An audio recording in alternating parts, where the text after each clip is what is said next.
ನಿಮ್ಮ ಹತ್ರ ಒಳ್ಳೆ ಐಡಿಯಾ ಇದೆ, ಒಳ್ಳೆ ಬಿಸ್ನೆಸ್ ಮಾಡಬೇಕು ಅಂತ ಅನ್ಕೊಳ್ತೀರಾ, ಆದ್ರೆ ದುಡ್ಡು ಎಲ್ಲಿಂದ ಬರುತ್ತೆ?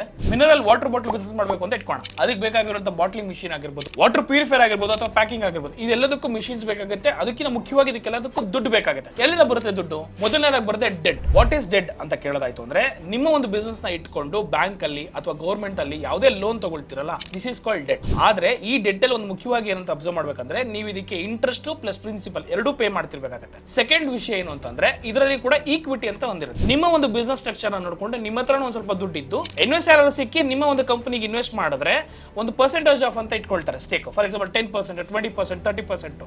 ಆ ಒಂದು ಸ್ಟೇಕ್ ಇಟ್ಕೊಂಡು ನೀವು ಪ್ಲಸ್ ನಿಮ್ಮ ಒಂದು ಪಾರ್ಟ್ನರ್ ಇರ್ತಾರೆ, ಇಬ್ರು ಸೇರ್ಕೊಂಡು ನೀವು ಒಂದು ಬಿಸ್ನೆಸ್ ಸ್ಟಾರ್ಟ್ ಮಾಡೋದು. ಇದು ಒಂದು ಈಕ್ವಿಟಿ ಅಂತ ಕರಿತೀವಿ. ಈ ಎರಡು ವಿಧವನ್ನ ನೋಡೋದಾಯ್ತು ಅಂದ್ರೆ ಎಷ್ಟು ಎಫೆಕ್ಟಿವ್ ಆಗಿರುತ್ತೆ ಅಂದ್ರೆ, ನಿಮಗೆ ಡೆಟ್ ಅಲ್ಲಿ ಒಂದು ಕ್ವಿಕ್ ಫಂಡ್ ಅಂತ ಕೊಡ್ತಾರೆ, ಅದಕ್ಕೆ ನೀವು ಇಂಟ್ರೆಸ್ಟ್ ಅನ್ನ ಪೇ ಮಾಡಬೇಕಾಗುತ್ತೆ, ಅಂದ್ರೆ ರೀಪೇ ಟೆನ್ಷನ್ ಇರುತ್ತೆ. ಫಾರ್ ಎಕ್ಸಾಂಪಲ್ ಡೆಟ್ ಅಲ್ಲಿ ನೀವು ಒಂದು 10 ಲಕ್ಷಕ್ಕೆ ಒಂದು ಇಂಟ್ರೆಸ್ಟ್ ಅನ್ನು ತಗೊಳ್ತೀರ ಅಂದ್ರೆ 10% ಅಂತ ಪೇ ಮಾಡಬೇಕಾಗುತ್ತೆ, ಪ್ಲಸ್ ಪ್ರಿನ್ಸಿಪಲ್ ಪೇ ಮಾಡುತ್ತೆ. ಬಟ್ ಈಕ್ವಿಟಿಲಿ ಫಾರ್ ಎಕ್ಸಾಂಪಲ್ ನೀವು ಒಂದು 70% ನೀವು ಇನ್ವೆಸ್ಟ್ ಮಾಡಿರ್ತೀರಾ, ಒಂದು 30% ನಿಮ್ಮ ಒಂದು ಇನ್ವೆಸ್ಟರ್ ಪೇ ಮಾಡಿರ್ತಾರೆ.